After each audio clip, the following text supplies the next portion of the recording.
Most of the personal finance advice that's out there is pure garbage. And the reason why is a lot of times it is regurgitated information that is given from one finance pundit onto another. And a couple of weeks ago, I was at an event in Austin, Texas, where a gentleman was talking about kind of his thought process around personal finance when it comes to how to structure where you put your money and how to ultimately like create this wealth pyramid of like decision tree of like how to think through um, are you saving money for kind of that rainy day, having liquidity and keeping yourself safe versus building up assets that are primarily cash flow investing or speculation, dealing with appreciation assets where like the full intent is I'm going to buy this now with the intent of selling it later at a profit. And this conversation was actually a really interesting conversation, mainly because it was a very clear, defined, well thought out process of how do I determine like where my money is ultimately going.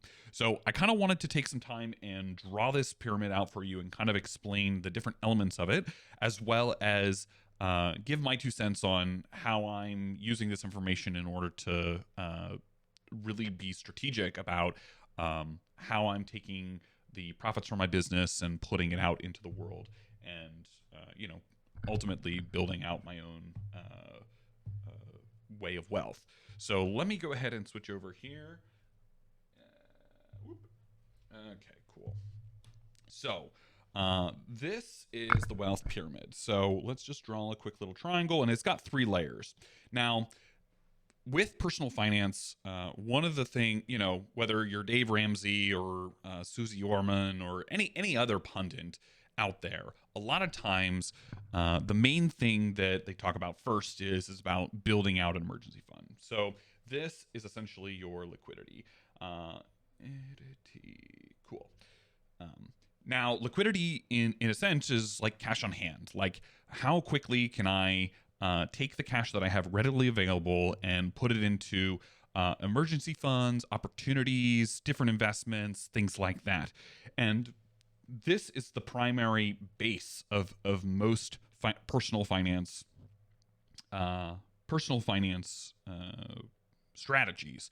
Now, some people talk about having like 6 months to 12 months worth of liquidity in order to kind of like give yourself peace of mind and really understand that if something catastrophic happens, you've got some wiggle room in order to, get yourself back on your feet and move things forward. Now, as you're building your business, the other thing that you have to consider is like how much liquidity do I need in order to actually continue to run and operate the business if clients were to leave and things like that. So when you say 6 to 12 months as an entrepreneur, it's a lot different because you're not only looking at it from your personal side, you're also looking at it from the business side. And honestly, one of the things that I've been doing is figuring out like how do I get like 2 years worth of liquidity where if all hell breaks loose, I know that with a high level of certainty that there's pretty much no way that I'm not going to be able to weather the storm because I've got plenty of runway in order to not have to think about it. Now, the second layer of this is primarily cash flow. Now, depending on at the end of the day, we all deal with you know the world runs on cash flow. If you don't have cash coming in, you don't have the means to pay off expenses. And our goal should be how do we build the cash flow such that it's like, you hear about Robert Kiyosaki's balance sheet. You've got assets and liabilities. Liabilities essentially are taking cash out, and assets should be being built up such that they can pay off the liabilities. So it's like from a cash flow perspective, our goal is to make this as big as possible so that this can then increase in tandem, or be reinvested to buy additional assets. So this is a much different thought process than the way that most people look at investing, mainly because the adage has always been, you're saving for retirement, you're building this nest egg, you're putting money into the stock market. You don't necessarily care if it's outputting any cash flow. You just, like, you're putting it out there because 30, 40, 50 years down the line, that thing is going to be worth way more than what you put in, and therefore I can then sell those assets off, pay for retirement, go through that process. The problem is that the majority of people who approach personal finance that way don't actually make it on the other side of that rainbow without still requiring to do some level of work and that kind of, like, the whole concept of retirement. I think there's a stat out there that 95% of people who get to retirement age are still required to work because their retirement savings doesn't necessarily meet their lifestyle requirements. So it's like, do I want to invest in something that I'm hoping appreciates and ultimately gets me enough cash in the bank, or a nest egg big enough that I can draw from that and then ultimately retire? Or do I want to put money into assets that cash flow, where I can know with a high level of certainty that that cash flow is going to be consistent over a longer period of time? Yes, I might have to manage it and in some capacity, as far as just paying attention of how things are ultimately going. But the goal is how do I have the cash flow equal my expenses?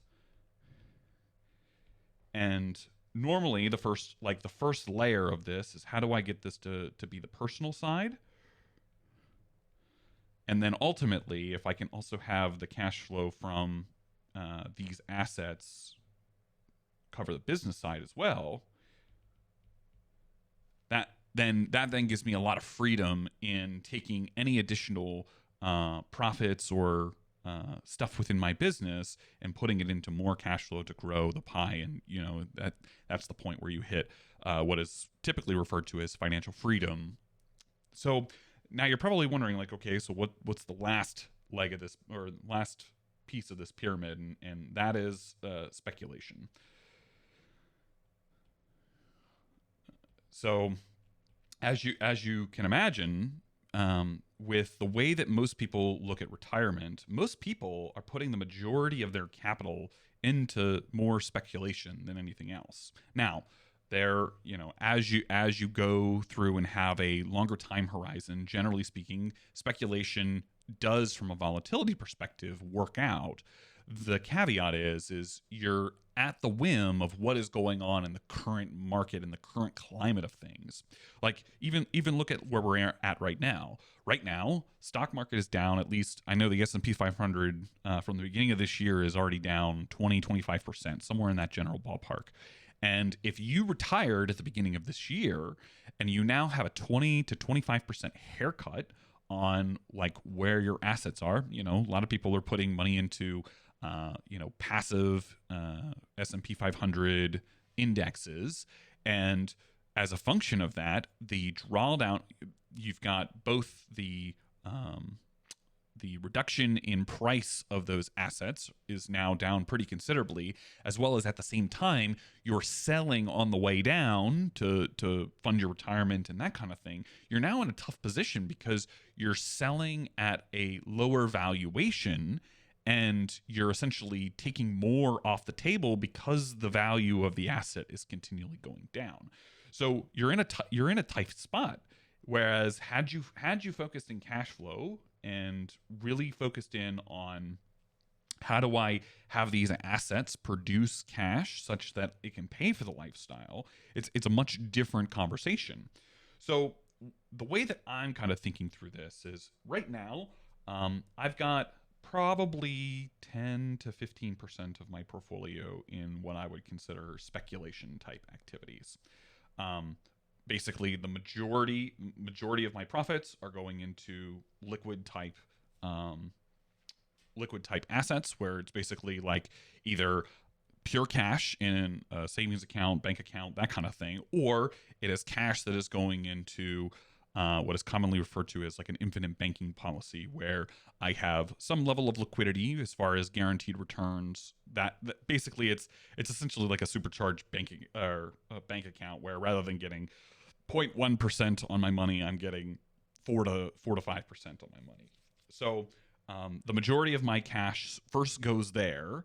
And then as I find opportunities for cash flow type assets, whether that be I've been starting to play around with the private lending, where I'm essentially lending my money out to an investor who has an opportunity to go and have that produce, whether that be like real estate income, that kind of thing, and then I get paid a fixed interest rate on that money.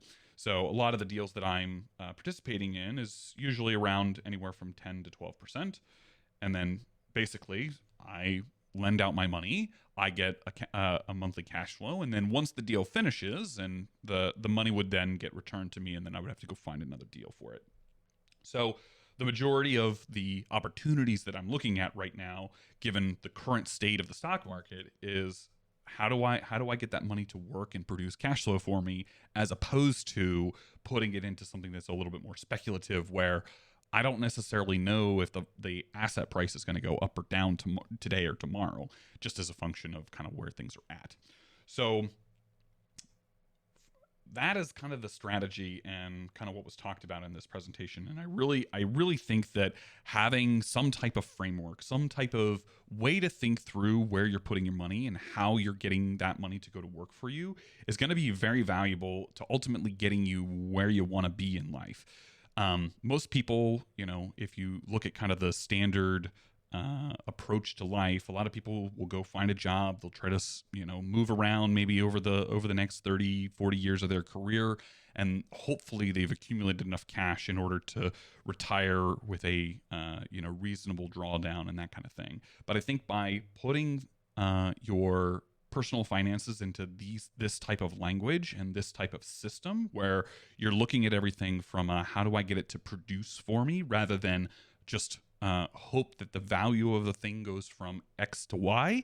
I feel like this is a more systematic way to get yourself into a position where you've got a lot of options. I think one thing that people discount too much is having options.